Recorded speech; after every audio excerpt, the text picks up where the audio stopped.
Hello brother sister, assalamualaikum warahmatullahi wabarakatuh. Selamat datang di Cahyo Tri Channel. Kembali lagi di reaction istimewa Aceh bersama aku Cahyo. Apa kabar kalian semua saudara mertua? Semoga selalu dalam keadaan sehat-sehat dan baik-baik saja dimanapun kalian berada. Yang lagi di tanah rantau, semoga segala urusan lancar, selalu dalam lindungan Allah Subhanahu wa Ta'ala. Amin amin ya robbal alamin. Nah, brother sister, kali ini aku akan reaction video ini mengenai sejarah ya. Jadi, kali ini kita akan belajar mengetahui sejarah ini tentang Aceh nih, brother sister. Yang mungkin menurut aku sekarang ini banyak dari anak Aceh sendiri tidak tahu mengenai kisah atau sejarah ini. Aku pun ya jujur aja baru tahu sekarang ini karena memang sejarah atau kisah ini setahu aku nggak ada ya diceritain atau diajarin di pelajaran sejarah waktu sekolah dulu ya. Ini saya ingat aku ya brother sister, karena aku seingat aku pun aku orangnya nggak pernah bolos ya. Kalau sekolah tuh ya rajin lah, termasuk ya asik. Nah brother sister, ini judulnya videonya kisah Legiun Prancis di KNIL yang gentar dikirim ke Aceh. Wow, masya Allah ya. Pikir aja ya, tentara Prancis yang kalau aku pikir kalau orang bule itu kan badannya besar-besar tinggi ya. Tapi dikirim ke Aceh, takut nih, ini waktu masa penjajahan dulu ya, waktu negara asing mencoba untuk menjajah negeri kita nih brother sister ya. Jadi aku sangat tertarik nih untuk reaction video ini untuk berbagi juga ke kalian brother sister. Di sini di thumbnailnya tulisannya pilih desersi daripada mati konyol di Aceh. Jadi mungkin ya di negara barat sana pada saat zaman penjajahan dulu, Aceh ini menjadi buah bibir ya, yang mana pejuang-pejuangnya itu wow, hebat luar biasa ya, semuanya atas karunia berkah Allah Subhanahu wa Ta'ala. Nah langsung aja brother sister, kita reaction videonya sama-sama. Gimana reaction aku dan gimana reaction kalian? Check it.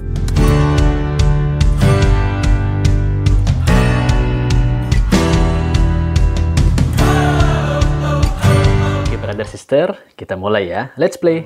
Ini dia. Kita simak. Sekitar awal tahun 1876, kapal uap Prins van Oranje bergerak perlahan meninggalkan pelabuhan Den Helder di wilayah utara Belanda. Kapal itu mengangkut ratusan serdadu bayaran dari berbagai negara untuk ditugaskan ke Hindia Belanda. Kapal tersebut memang menjalani rute Belanda ke Batavia di Hindia Belanda. Kapal dengan 2 cerobong yang dibuat pada tahun 1871 ini berlayar melintasi terusan Suez dan Laut Merah menuju Batavia. Salah satu di antara ratusan prajurit tersebut adalah Yang Nicolas Arthur Rimbaud, seorang penyair muda berbakat di Prancis. Oh, penyair nih ya. Penyair di Prancis. Kisah Rimbaud adalah kisah pemuda pengadu nasib dengan menjadi serdadu yang tanpa sengaja beririsan dengan sejarah sebuah bangsa. Oke, menarik nih. Jangan lupa ya subscribe ya channelnya Indo Info ya para sister, kalau aku udah tentunya. Banyak sekali sejarah di sini ya diceritakan. Yups. Namun sebelum dilanjutkan video ini, mohon bantuannya untuk mengklik tombol subscribe di bawah ini. Oke, siap, bagi Anda yang belum berlangganan channel ini, guna bersama-sama membangun channel ini dan agar Anda tidak ketinggalan update terbaru dari channel ini. Siap, jangan lupa ya. Subscribe juga ya Cahyo Tri Channel ya. Support yang brother sister. Seperti yang kita ketahui, dalam upayanya menguasai serta mempertahankan Nusantara sebagai wilayah koloninya, Belanda merekrut pasukan dari berbagai negara. Dengan iming-iming gaji besar, perempuan pribumi yang cantik dan eksotis serta nikmatnya menghisap rokok kretek kaya rempah, ribuan pemuda dari berbagai negara tergoda berbondong-bondong mendaftar. Dan salah satu personil pasukan asing yang ada di tubuh militer Belanda kala itu adalah si bocah Prancis yang Nicolas Arthur Rimbaud, seperti yang disebutkan di awal. Rimbaud adalah anak kedua pasangan Kapten Frederick dan Vitaly Guief. Kapten Frederick sendiri adalah anggota militer Prancis dan pernah ditugaskan di Aljazair.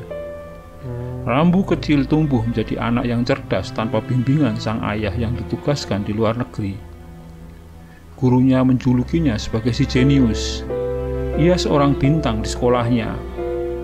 Prestasinya cukup mentereng.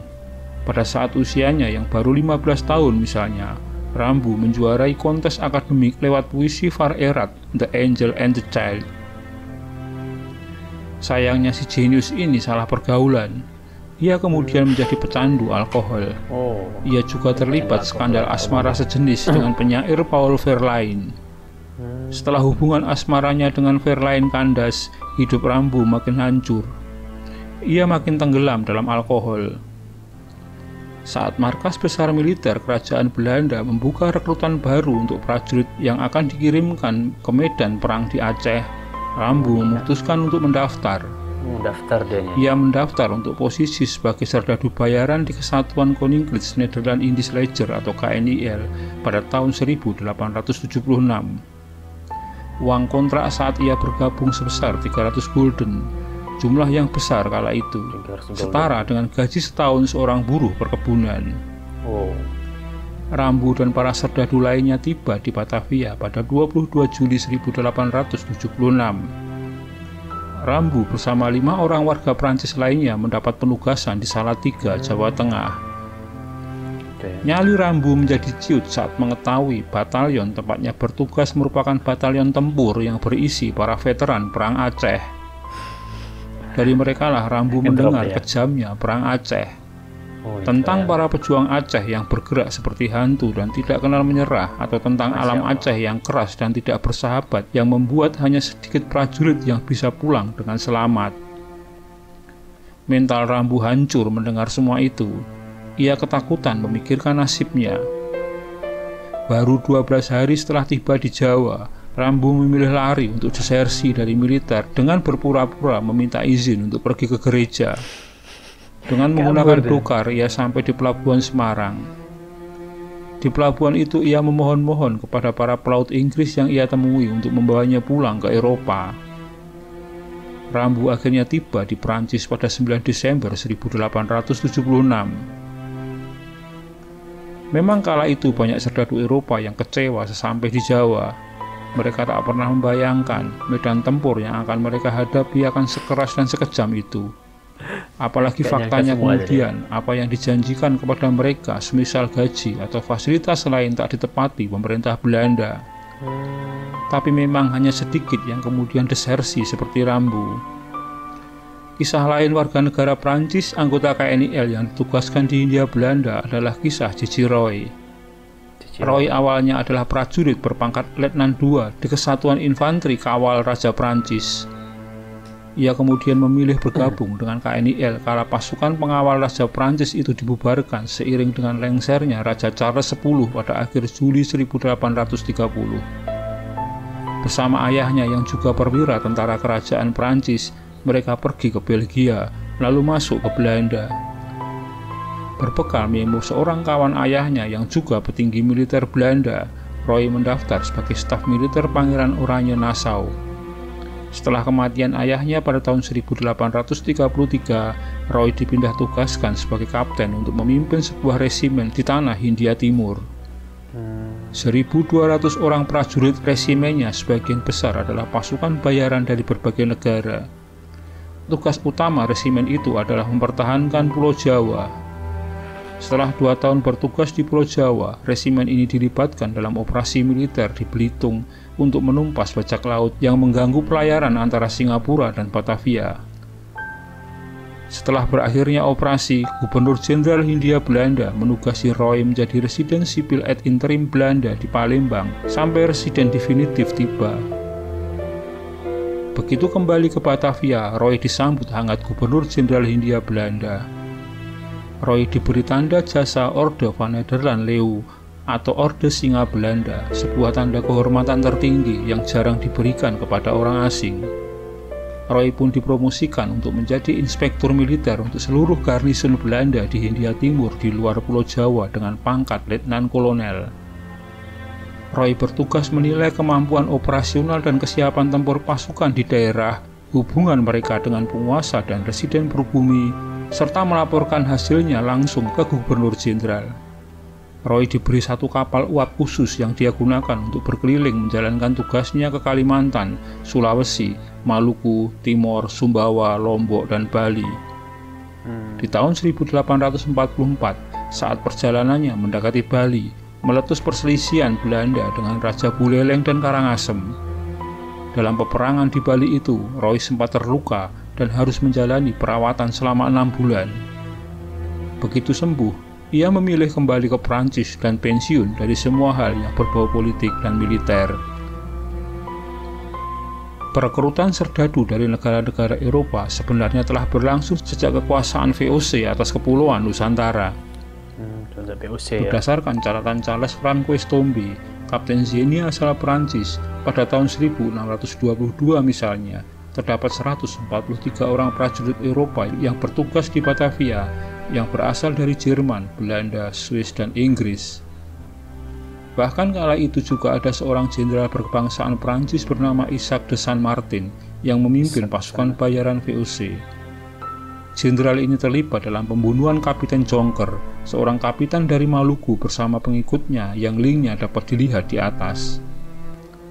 Jumlah pasukan asal Eropa ini terus bertambah sampai sepanjang abad ke-17 dan kekuatan militer VOC mencapai 1.500 prajurit gabungan Eropa dan Bumi Putra. Mereka dipakai untuk menghadapi perlawanan lokal di seluruh Nusantara. Komposisi pasukan bayaran antar negara di tubuh militer Belanda mencapai puncaknya saat VOC dibubarkan dan Hindia Belanda diambil alih oleh Kerajaan Belanda. Komposisi militer Belanda kala itu adalah: untuk jabatan perwira, 1.083 orang berasal dari Belanda, 196 orang berasal dari Hindia Belanda, 41 orang berasal dari Jerman, 2 orang dari Belgia dan Swiss, serta 1 orang dari Prancis. Sementara komposisi pasukan Belanda pada posisi bintara dan prajurit rendahan adalah 6.682 warga negara Belanda, 1.196 warga negara Hindia Belanda, 2.151 orang Belgia, 2.141 orang Jerman, 952 warga negara Prancis, dan 538 orang Swiss. Di tahun 1914, karena kondisi keuangan yang memburuk, pemerintah Belanda akhirnya menghentikan rekrutmen serdadu bayaran asal Eropa untuk KNIL. Apalagi saat itu dapat dikatakan Perang Aceh telah berakhir. Namun pendaftaran bagi personil pasukan yang berasal dari pribumi Nusantara tetap dibuka. Pribumi Nusantara yang direkrut sebagai prajurit akan membuat kondisi politik daerah menjadi aman serta stabil, dan mereka bersedia dibayar jauh lebih murah daripada para tentara bayaran Eropa. Demikian sekilas tentang prajurit bayaran Eropa di militer Belanda pada masa kolonial. Terima kasih telah menyaksikan video ini hingga selesai, semoga bermanfaat. Dan sekali lagi, jika Anda berkenan silakan subscribe, like, komen, dan share untuk teman-teman Anda. Oke, Bang Indo Info. Oke, brother sister, bagaimana menurut kalian kisah sejarah ini yang menurut aku memang belum pernah diceritain sejarahnya saat dulu duduk di bangku sekolah ya. Betapa hebatnya bangsa Aceh sampai tentara dari Eropa ya, seperti dari Prancis ini sempat gentar dikirim ke Aceh, brother sister ya. Mengetahui gimana dahsyatnya perang Aceh yang pernah terjadi saat itu, yang sudah sampai ke telinga orang-orang di Eropa ya. Betapa hebatnya luar biasanya bangsa Aceh dalam menghadapi penjajah ya, Masya Allah, tabarakallah. Nah, harapan aku pokoknya sejarah ini, kisah ini bisa menjadi motivasi kita bahwa kita bukanlah bangsa yang kecil, kita adalah bangsa yang besar, yang memang bangsa yang mampu mempertahankan persatuan dan kesatuan, brother sister ya. Jaga persatuan dan kesatuan, pokoknya jangan kasih celah bangsa asing untuk memecah belah negeri kita ya. Amin amin ya rabbal alamin. Semoga Allah selalu melindungi negeri kita, brother sister. Nah, sampai jumpa di video selanjutnya. Mohon maaf atas segala kesalahan dan kekurangan. Terima kasih untuk kamu yang udah nonton video ini dari awal sampai akhir. Jangan lupa support channel ini, brother sister, like, komen, dan share video ini agar brother sister saudara metua lainnya juga bisa kenal aku dan bisa nonton video ini. Oke, sampai jumpa di video selanjutnya. Assalamualaikum warahmatullahi wabarakatuh. Terima kasih.